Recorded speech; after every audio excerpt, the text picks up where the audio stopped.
অন্য জায়গাতে বই কিনতে গেলে তবে 200 টাকা লাগবে, 300 টাকা লাগবে। আমার এনে মাত্র 20 টাকা। আমি বই কিনে 1,10,000 পিস, 5,000 পিস বাংলা বাজাতন বিভিন্ন প্রকাশনী সংগ্রহ করি।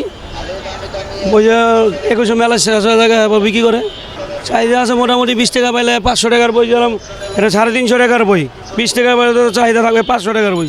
এটা তো আমার ব্যবসা অনেক আগে থেকেই 5 বছর থেকে করতেছি আমি।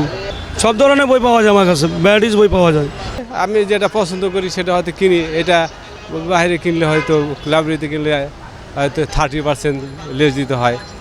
30% লেসে 100-200 টাকার বই দিতে হয়, তাহলে 60 টাকা কম পায়। আর এখানে হয়তো 20 টাকা পাই বা 30 টাকায় পাই, এই সুবিধা।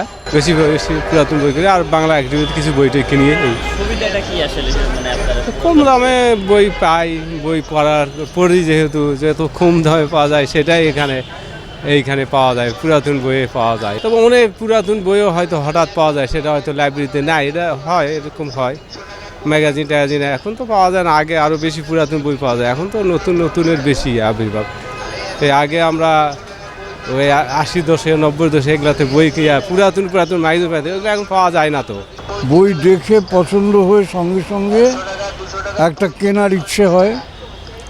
আরও একটা কারণ আছে, কারণটা হলো এখানে বই দরদাম করে কেনা যায় এবং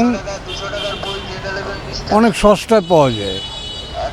অনেক বই বহুকাল আগে ছাপা হয়েছিল, মার্কেটে নেই, কিন্তু দুম করে এখানে পেয়ে গেলাম।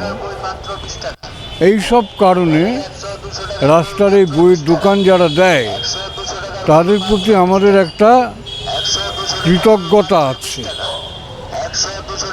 এর ফলে আমরা ভালো ভালো বই অনায়াসে পেতে পারি।